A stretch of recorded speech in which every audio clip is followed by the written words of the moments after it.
Você que acompanha os canais da Suno está acostumado a ouvir a gente falar de investimentos. Mas aqui no SunoCast, a gente está ampliando esse debate. A gente está aqui para falar de dinheiro.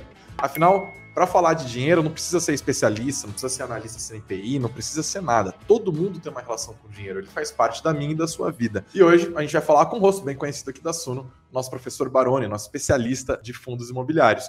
Mas sem ficar falando de fundos imobiliários, a gente vai entender o Baroni, a relação dele com o dinheiro, a carreira dele, e mais um monte de dúvidas que eu tô louquinho para tirar. Professor Baroni, bem-vindo. Obrigado, Greg. Obrigado aí pelo novo canal SunoCast, né? Acho que não canal, é um produto mesmo, ou seja, E você é uma exceção aqui no SunoCast. Sério? Porque o nosso objetivo é falar com pessoas improváveis para falar sobre grana, porque a gente não está falando sobre investimento necessariamente, a gente está falando sobre dinheiro.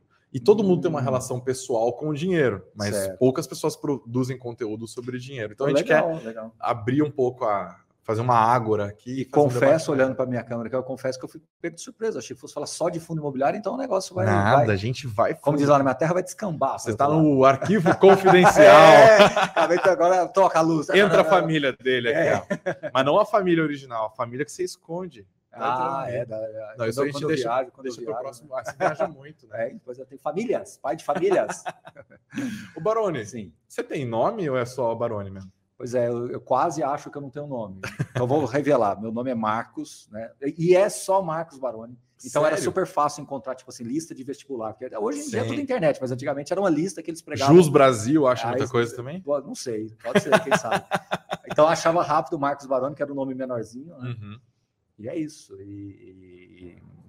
Mas Marcos praticamente só dentro de casa, assim. Sim. A maioria das pessoas realmente é Baroni. Sua família não chama de professor, né? Não chama de professor, Baroni todo mundo. E a curiosidade, né? Curiosidade total. Meu apelido de infância é Kiko. Kiko, porque a minha irmã, mais velha que eu tenho duas irmãs que são mais velhas que eu. Uma chama Valesca, uma chama Karen e a outra Valesca. E aí, meu pai chamava ela de Keka. E aí, eu, muito pequenininho, queria meio que copiar e copiou Kiko. E ficou Kiko e Keka. E acabou ficando isso. Eu acho que a gente podia mudar o nome do canal para professor Kiko Baroni. Né? Já tem o Kiko, inclusive um grande abraço para o Kiko lá de Palmas, né? Dicionário do investidor, um abraço. Então, assim, eu até já contei essa história para ele. Já. Então vai ser Baroni mesmo. Fica no Baroni. No Baroni aqui. Baroni, você falou que seu pai era funcionário do Banco do Brasil, certo? Isso. Mas ele era economista? Não. Ele passou no concurso jovem e aí deram algumas opções de cidade para ele. E, assim, parece que a mais próxima de Barretos, né? Eu não sei, vou saber precisar, mas deve ser de Morrinhos a Barretos, não é tão longe. E aí minhas irmãs nasceram, eu também nasci, né? E, enfim. E aí ficamos até quando as minhas irmãs precisaram de um estudo um pouco melhor, né? Segundo grau, tudo aí, onde ele optou então por vir para Goiânia. Entendi. E como que você foi para... Você é formado na área de computação. Computação. Exatamente. E aí, muito... Assim, você sempre foi nerd, então? Você sabe que não? Você sabe que não? Sério, eu tenho cara, jeito, andar de nerd, mas não fui. Eu até brinco muito, eu falo que eu não sou um cara inteligente. Isso eu tô falando de verdade. Não, de verdade. As pessoas acham que eu tô brincando. Momento falsa modéstia. Não, de verdade. Eu sou um cara disciplinado e focado. Entendeu? Eu tenho um amigo de verdade, chama Vilmar, um amigo de infância. Ele é inteligente. Ele é aquele que não estudava e tirava nota boa. Eu, se eu não estudasse, eu tirava nota ruim. Sim. Entendeu? Então tinha que estudar mesmo. Então essa história foi, eu comecei formei em computação, um dos meus primeiros trabalhos foi numa empresa que era como se fosse uma credenciada. De que ano que a gente está falando? Nós estamos falando de 96 para 97, 8 ali. Já tinha o Windows. Então, é isso que eu ia te falar. E um dos primeiros trabalhos que eu tive foi numa empresa que era como se fosse uma subsidiária da Microsoft. É uma empresa autorizada a dar treinamentos Microsoft. Eu era presidente da comissão de formatura. E na época, eu organizei um evento, que era praxe organizar um evento para você arrecadar dinheiro para a sua formatura. Então, você vendia camiseta, rifa, era comum isso. Hoje é diferente, né? E eu organizei um evento, olha que ideia que eu tive, olha que bacana, isso poucas pessoas sabem. Eu organizei um evento onde eu levei um cara da Apple, que me foge o nome dele, eu acho que é Rodolfo, não sei nem o paradeiro do Rodolfo, era o cara que mais entendia de Apple em Goiânia.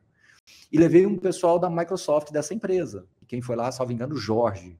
Um abraço para o Jorge. Jorge, última vez eu tive até um contato rápido com ele, foi até legal.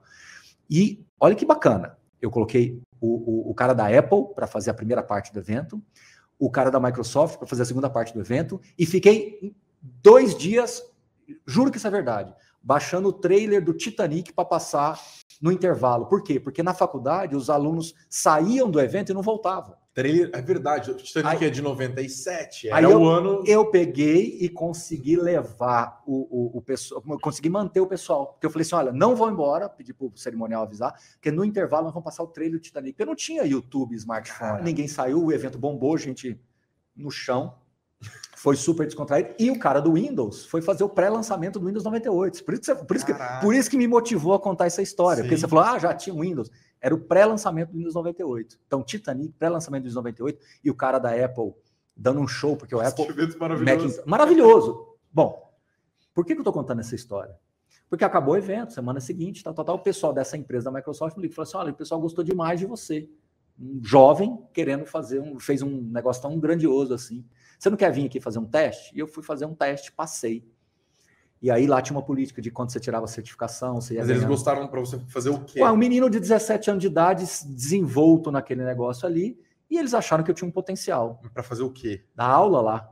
Ah, para dar aula. Para dar aula lá, entendeu? Achei que era uma vaga de promotor. Não, era você organizou o evento? Não, era aula. Não, mas é porque eu tinha presença com os alunos. Eles viram que eu com 17 anos tinha um certo controle, porque eu com 17, os outros também, 17, era tudo, imagina.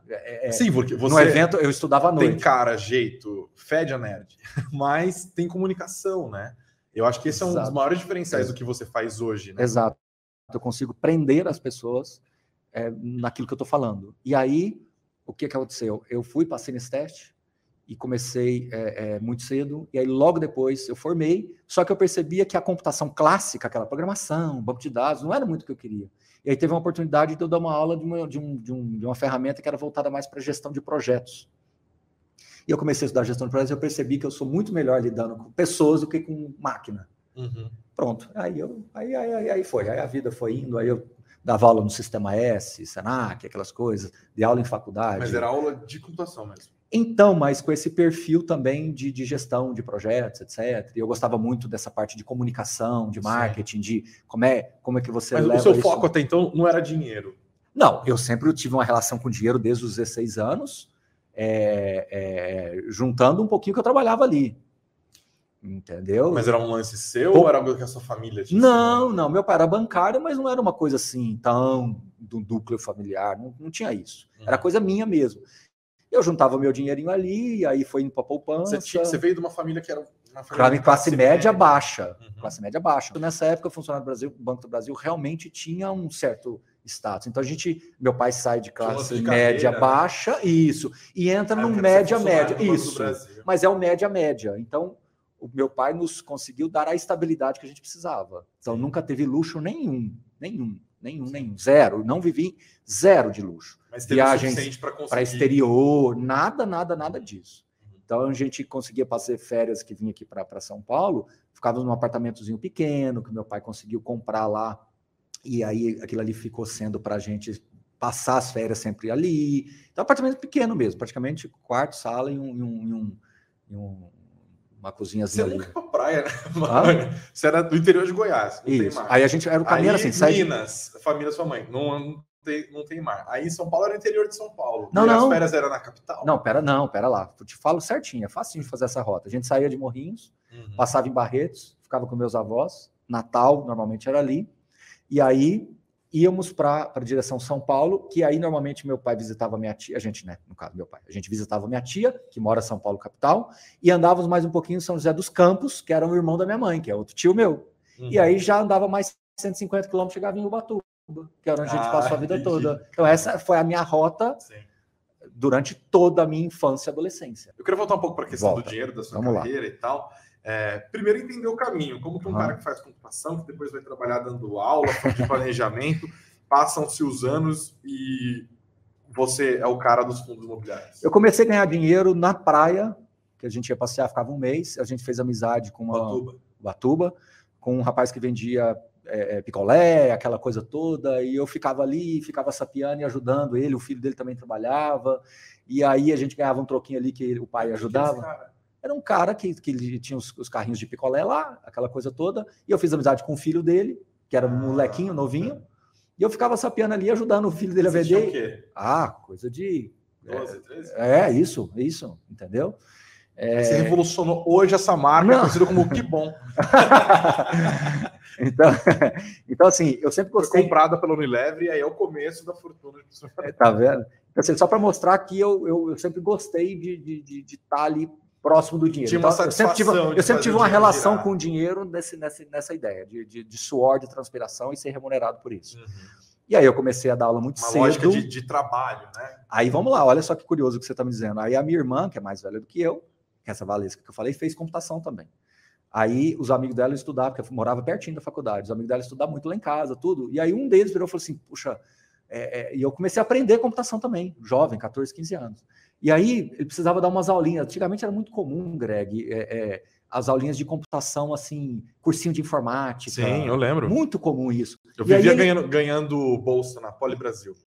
Eu exclusivamente ganhava. Isso, então tinha muitas dessas escolinhas de bairro, né? Sim. E aí... Que era aprender a ligar computador. Era. Fazer capa de trabalho. No isso, exatamente. Eu velhinho também. Aí esses amigos da minha irmã, tinha um que ele não estava muito ocupado com o negócio de faculdade, de entregar TCC, aquelas coisas, e eu comecei a dar uma aula no lugar dele. E aí veio o negócio da faculdade, e agora eu vou voltar na história da faculdade que eu contei agora há pouco. Aí entrei na faculdade, fui monitor da faculdade do laboratório, tinha contato com todos os professores. Fala que não é nerd. E aí fui indo... Não, mas é por isso que eu falei que eu me dava bem com as pessoas. Sim. O monitor ele tem que se dar bem com as pessoas. Então, eu foi indo... Comecei, aí entrei lá nessa empresa de computação e fui indo, e comecei a dar aula e não parei mais. Foi uma época que eu dava aula em 5 lugares diferentes. Então, eu nunca ganhei muito. Mas trabalhou muito. Mas trabalhei muito e tinha recorrência. Professor que não tem preguiça de dar aula, ele não fica sem emprego. Quem é professor sabe o que eu estou falando. E eu tinha muito aluno que não gostava e que passava a gostar depois que tinha aula comigo. Porque você coloca o coração ali na ponta da chuteira, né? Eu nunca, não me lembro, dava aula... E foi aí que foi surgindo o professor Baroni. Então, mas sendo bem sincero com você, o professor Baroni surgiu daí, mas quando veio a Suno, já era professor pronto. Isso acabou ganhando... E como veio a Suno? Acho que essa história é boa. Tá, vamos lá. Então, assim, então eu dava muita aula, tinha muito esse envolvimento... sempre eu gostei dessa questão de trazer o aluno para a aula, de fazer com que ele fizesse parte daquilo ali. Eu sempre falei que a aula é professor, é o conteúdo, é o aluno, é a instituição, mas se você coloca as pessoas na frente, você dá uma aula embaixo de uma árvore e todo mundo vai adorar, entendeu? Então eu sempre gostei desse formato. Quando veio a Suno, que era uma mesa do tamanho disso aqui, a Suno era uma mesa dessa. Mas o que era isso? O Thiago aí, começou... O Thiago, ele falou em grupos de WhatsApp que a gente participava junto, que ele estava com essa proposta de criar a Suno e aquela coisa toda, e ele pegou e me convidou para um evento aqui em São Paulo, que era um primeiro evento de fundos imobiliários da Suno. Ele já falava de fundos imobiliários. E ele me conhecia porque ele me acompanhava de coisas que eu escrevia em sites, em blogs. Ele via que o que eu escrevia era diferente da média, porque não que era melhor, mas é porque eu tinha uma abordagem diferente, mais construtivista. Eu sempre fui, Greg, na minha vida toda, todas as críticas, todas as reclamações, todos os pleitos que eu tive, todos foram com um tom construtivista. Quando eu vou criticar, por exemplo, um gestor, não é sempre com o intuito de construir alguma coisa melhor. Toda vez quando eu entro num debate, é para construir alguma coisa melhor. Talvez eu possa errar o tom, porque eu sou um ser humano.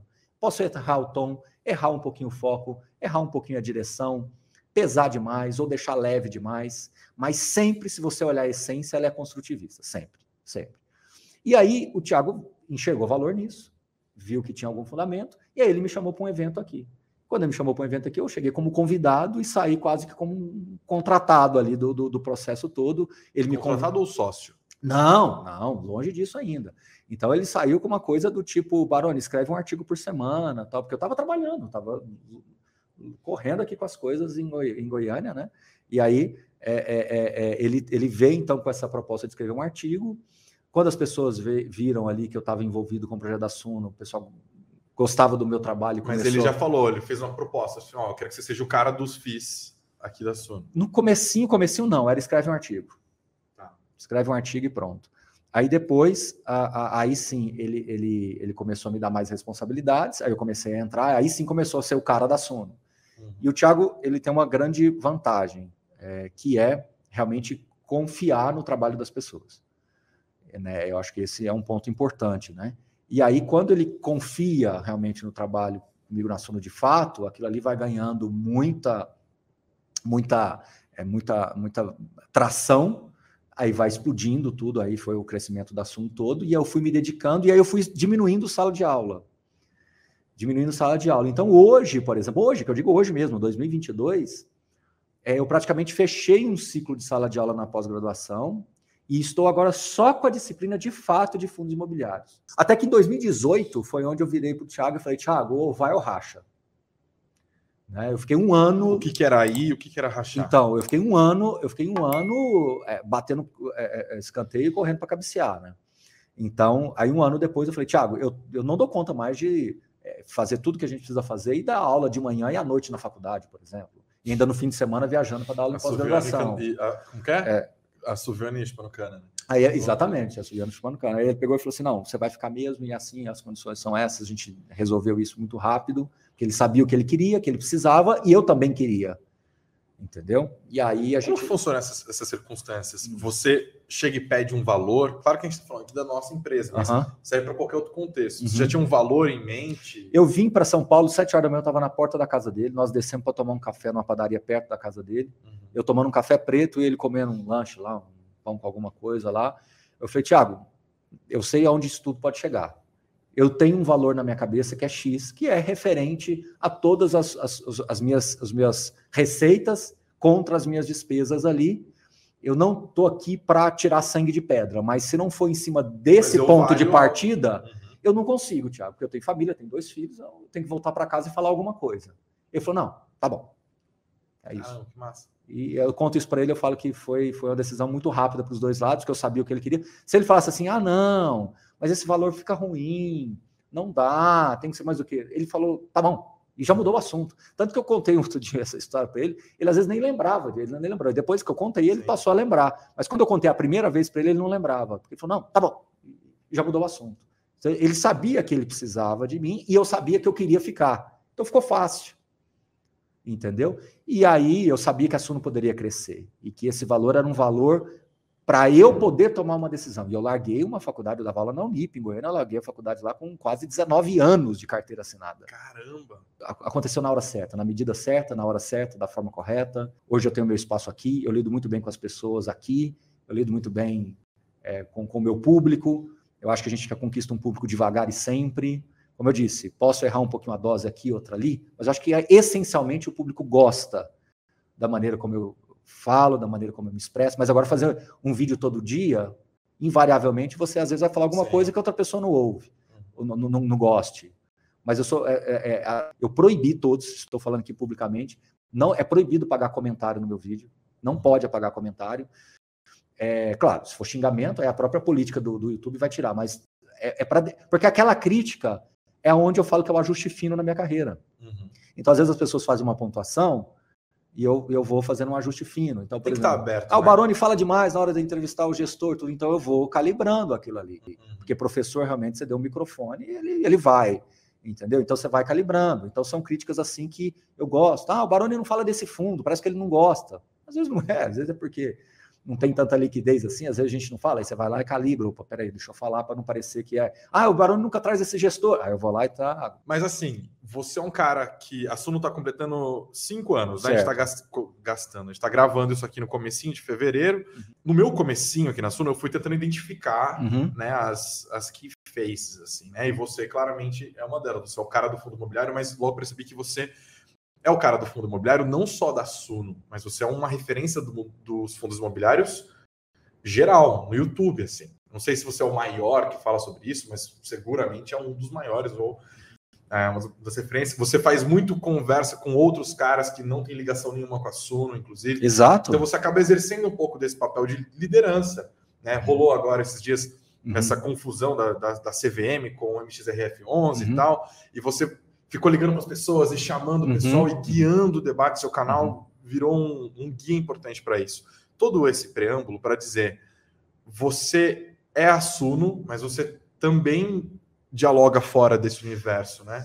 E, tipo, não rolam propostas para você sair, para vir para outro canal, para outra empresa e tal? Como que você enxerga a sua carreira e como que ela se vincula à Suno? Já pegando o seu gancho do Kairos, inclusive. Sim, rolam propostas e eu sou muito respeitoso ao negá-las, entendeu? Muito respeitoso. Nunca falei aquele não seco, sempre expliquei o porquê do não. Esse é o primeiro ponto. Sim. Tá? Isso que você está falando é uma das coisas mais importantes e a Suno sabe disso. Se não for para ser assim, eu não fico.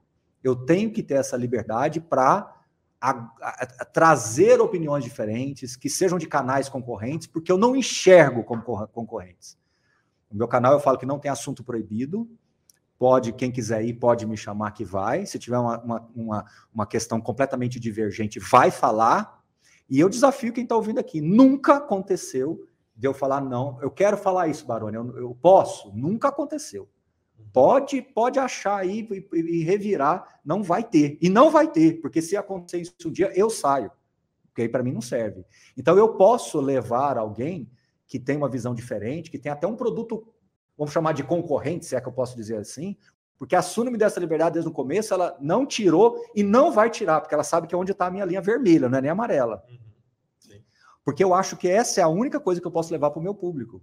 Porque eu tenho comigo, se eu quero ir rápido, eu vou sozinho. Existe muita forma de eu sair do meu canal de 155 mil, lá, 150 mil seguidores e ir para 500 mil. É só eu começar a falar, os 2 melhores fundos para comprar, esse é o melhor, esse vai não sei mais o quê, e tretar com não sei quem, e criar confusão e não sei mais o quê, eu vou chegar no 500 mil, eu vou rápido. Agora eu quero ir longe, para eu ir longe eu tenho que ir junto. Baroni, você está descrevendo um processo, e isso me fez pensar assim, você é muito consciente do seu trabalho, você já mostrou que era consciente desde lá de antes, quando passou o seu preço lá no comecinho para o Thiago, Sim. E depois se tornou sócio, e a Suno agora deu outros passos. Você enxerga que isso pode ser temerário no futuro? Claro. Porque o influencer, porque você é um influencer também, entre outras coisas, né? O influencer, se você começa a influenciar a ponto de um monte de gente comprar cota de um fundo ou vender cota de um fundo, você vira uma pedra no sapato do gestor, você vira uma pedra no sapato da administradora, a CVM também. Não existe o risco de... Eu estou falando de você, mas é hoje, mas pode ser amanhã outro cara. De um cara dos fundos imobiliários ou de qualquer outro mercado, de qualquer segmento do nosso mercado financeiro, se tornar grande demais a ponto de atrapalhar o mercado. Por isso que eu sou extremamente cauteloso. Pergunta para o time aqui. Quantas vezes vai fazer o vídeo? Fala, não faço. Pergunta aqui, ó, tá balançando a cabeça. Como assim? Fazer o quê? Faz um vídeo aí, professor, do ticker e tal, não sei o que. Não vou fazer, porque eu fiz semana passada. Ah, não, mas esse... Não faço, pergunta para ela. Sim. Não faço. Ah? É verdade. Então somos dois, a pessoa do audiovisual odeia, gente, estamos juntos. Então, não vou fazer isso. É isso. Então, assim, por quê? Porque eles estão pensando com o chapéu da mídia, pensando com o chapéu... Do que está bombando. Daquilo que é... Está no papel deles, Sim. Eles são contratados para isso. Só que eu tenho que ter esse filtro. Então, lembra da história do bom senso? Eu sei das minhas qualidades. Greg, eu sei do meu tamanho, nem para mais, nem para menos. Baroni, eu queria pontuar uma coisa importante, que eu acho que também foi um dos chacoalhões do seu canal mesmo nos últimos tempos, né? E da empresa como um todo, que foi o lance da XP. Como que foi? É claro que tem coisas que você pode falar, coisas que você não pode falar, mas eu quero extrair ao máximo do que você pode falar em termos de bastidores, assim. Você falou agora há pouco sobre como a sua independência é importante, como ter uma linha vermelha desde o começo, né? Isso foi reafirmado agora? Houve necessidade disso? Como que você soube primeiro dessas negociações? Eu quero o seu relato. Tá, vamos lá. Com absoluta certeza, tudo que eu falar aqui, ainda assim terão pessoas que vão acreditar que não, mas tem uma vírgula depois. Então eu vou falar mais olhando para a câmera. Não dá para se responsabilizar por tudo, né? O que acontece é o seguinte, a Suno tem várias unidades de negócio, né? Sites, Suno Notícias, tem várias unidades de negócio. A XP, ela também tem várias unidades de negócio. E ela encontrou valor na Suno, assim como em outras empresas, gestoras, etc. Como ele é um grupo forte, é um movimento quase que natural. Então, a XP, ela teve uma bandeira muito forte de educação financeira no começo, e depois de produtos, e de plataformas, e de prateleiras, e etc. Ok. Então, ela entra dentro da Suno como uma unidade de negócio. Ela não entra para mudar aquilo que a gente sempre fez, porque senão seria o pior investimento da vida dela. Vamos raciocinar logicamente. Eu sei que, como eu falei, tem gente que não vai concordar, mas vamos raciocinar logicamente. O cara pega lá, o cara da XP está lá, ele pega e fala assim, eu quero ser sócio ali da Suno. O que trouxe a Suno até aqui? Esse jeito do Baroni falar, dele poder falar o que ele quiser, dele poder indicar esse fundo, desindicar aquele, de poder ter um discurso amplo, objetivo, direto, etc, etc. Tudo bem? Aí, ela vem, coloca dinheiro aqui e fala assim, agora você não pode mais fazer isso. Sabe claramente que eu ia perder tudo aquilo que eu construí, ele ia colocar dinheiro no vão. Concorda comigo? Sim. Beleza. Agora, olhando no olho de quem está nos acompanhando aqui. Em momento algum, eu recebi uma ligação. Ó, Baroni, tá fechando aqui a parceria, tal, você não vai poder mais falar disso, não vai poder falar daquilo. Posso continuar criticando que as emissões estão caras? Vou poder continuar criticando. Fundos que eventualmente estão na XP e que estão com pontos positivos ou negativos, a gente vai continuar falando do mesmo jeito. Você teve que fazer essas perguntas para eles? Você teve que delimitar isso? Ó, isso foi uma premissa. Foi uma premissa. Então, mas foi dito. Claro que foi. Na negociação. Claro que foi. Olha, eu não abro mão de criticar o custo da emissão. Não abro mão de isso, claro que foi. Não, que bom, porque sim, eu acho que uma das coisas que as pessoas ficam na dúvida é se isso foi realmente pontuado. Claro que porque foi. Às vezes ficam...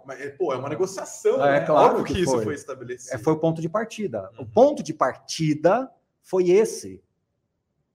Então, a gente vai avançar desde que... O Thiago mesmo já falou isso publicamente em algum lugar. Sim. Eu vi ele falando. Ele falou que houve outras propostas, mas o ponto de partida não era esse.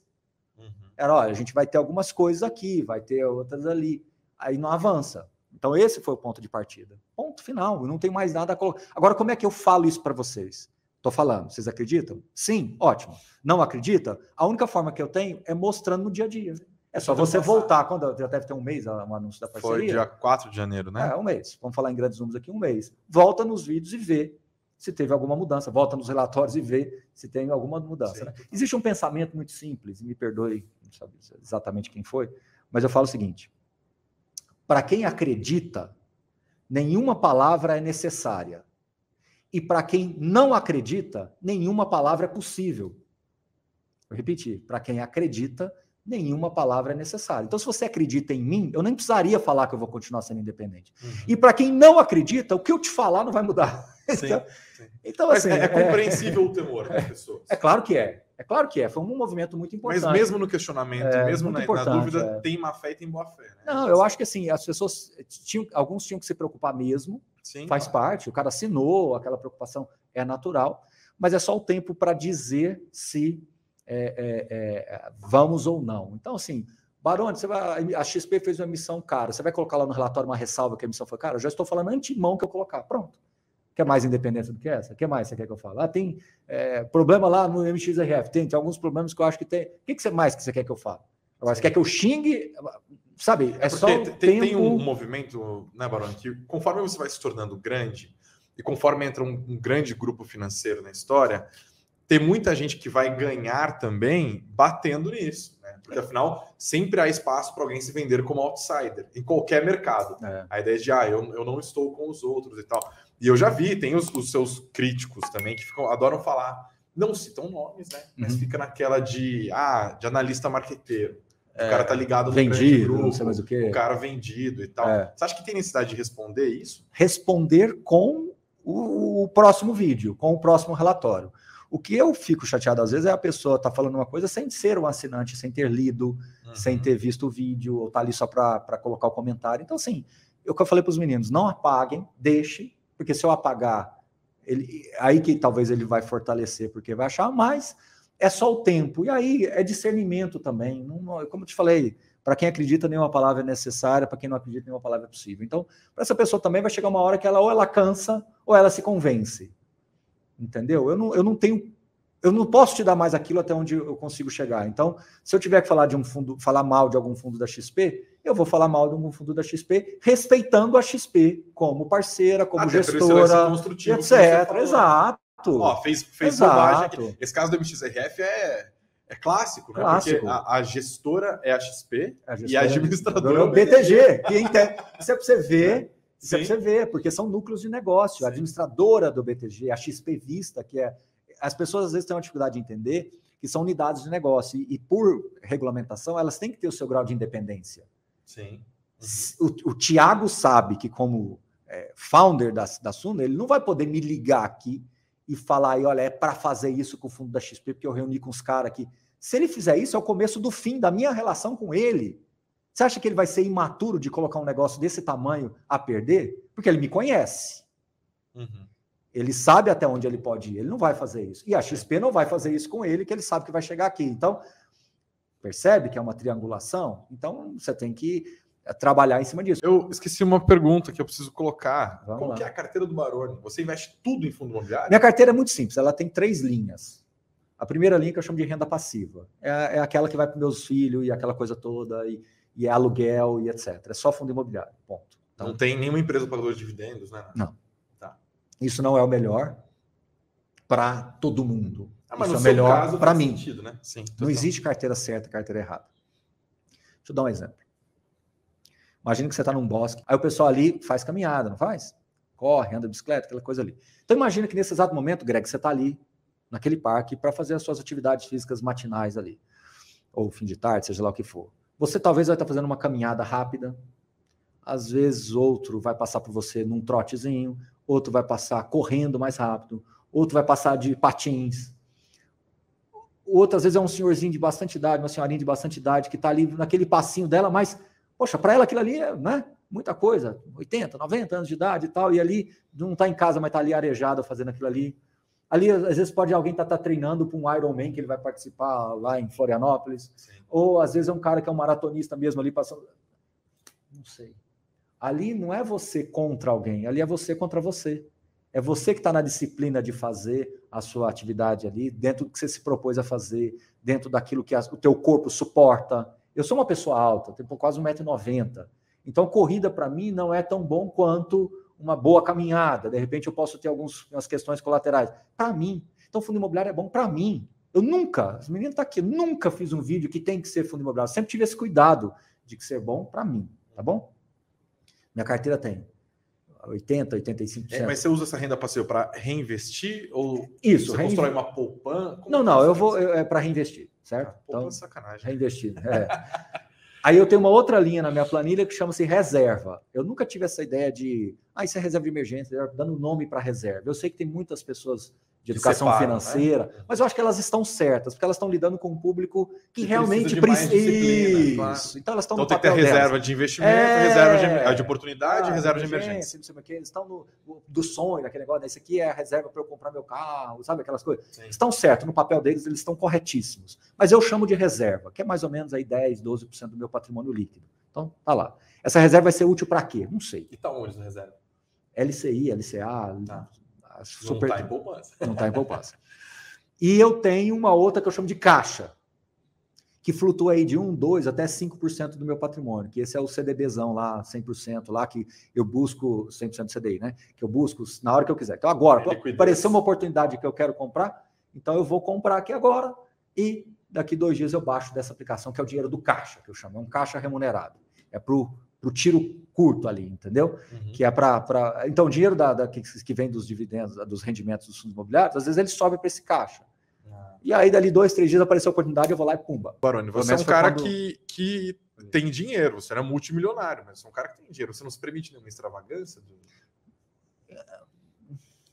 O meu celular é um Redmi Note 8. Paguei R$1.000 e poucos nele, 1.050, 1.100, não sei. O meu celular é mais caro. Já tem uns 4 anos. É um Galaxy. Já deve ter uns 3 anos e ele sumiu o negócio da tela, que era o botão que tinha estragado. R$150, o cara voltou a funcionar, tá beleza, a bateria dura para acabar. Caramba. Isso aqui eu só uso quando eu venho para São Paulo, que eu viajo. Fora isso, eu não uso. Mas você... Não tem roupa, não tenho roupa de marca. Você julga a pessoa que... Claro que não. Tem isso como importante? Claro que não. Cada um é cada um, claro que não. Claro que não. Então, assim, realmente eu não tenho uma roupa de marca. Tem gente que faz isso, fala, o cara tá com iPhone novo. Realmente eu não tenho uma roupa. E aí tem os malucos do investimento, mas por que você comprou um iPhone se você poderia ter comprado um Motorola de 2012? Cara, eu tenho uma brincadeira lá em casa, isso é de verdade, é uma brincadeira que a gente faz lá. Eu brinco com a minha esposa, eu falei assim, não me manda embora, não. Porque se você me mandar embora, não dá tempo pra você pensar. Porque eu junto as minhas coisas para ir embora muito rápido, assim. Porque eu não tenho nada, assim, dessas coisas, assim. Eu sou... mas você é minimalista? Não, é porque realmente eu não preciso. Então, assim, sapato, eu não preciso ter 4, 3. Eu preciso um para ir para casamento, agora um pouco me chama para casamento, não está tendo por causa da pandemia. Então, um sapato um pouco melhor. Tem esses sapatinhos, assim, que eu gosto. Eu tava pensando em casar e chamar o Baroni para ser padrinho, mas ele vai me dar um liquidificador. Não é assim. Eu queria uma coifa de aço escovado, uma coisa assim. Não. Você me chamar, a única coisa que eu tenho que fazer é alugar um terno, porque eu não tenho um terno para o seu casamento. Para, cara. Não tem, pô. Então a gente tem que fazer um outro programa aqui na Suno, que é um Extreme Makeover do Baroni. Levar você na Oscar Freire e comprar umas roupas. Fazendo um programa muito massa. Vamos fazer o seguinte. Pergunta pra Gabi qual que é o presente que eu gosto de ganhar. Pergunta pra ela. Chocolate. Eu nunca vou ter dinheiro. Então, eu gosto de gastar em celular, eu gosto de roupa, eu gosto de... Essa foi a melhor parte do petit gâteau. Esse vai ser o podcast. Acabou o podcast. Acabou. A gente pode encerrar o podcast. Entendeu? Então, tô precisando aprender Mas mais. eu respeito, porque assim, é o jeito da pessoa, é o que te faz bem. Agora, Baroni, o que te dá valor? É eu poder, numa terça tarde, virar para essa daqui e falar assim, não me pede vídeo, não me dá sossego. O que eu tinha de postar aqui do relatório do radar eu já postei. Já foi. E eu vou numa terça-feira à tarde com os meninos para ver um filme, um Homem-Aranha, e depois tomar uma casquinha do McDonald's lá, aquela coisa. Isso, para mim, é o que tem valor. Acho que é isso, né, pessoal? Baroni, muito obrigado. Foi um baita de um prazer. Eu adoro isso porque a conversa vai que vai e é um prazer te conhecer um pouco mais. Assim, eu tenho certeza que nossa audiência também gostou. Obrigado, parabéns aí, sucesso com o SunoCast e vamos lá, um dia de cada vez. Um tijolo de cada vez. Um tijolinho de cada vez. Não se esqueçam do like, não se esqueçam de se inscrever no nosso canal, a gente está sempre aqui. E aproveite e se inscreva no meu canal também, Professor Baroni, tanto no Instagram quanto no YouTube, Twitter, etc.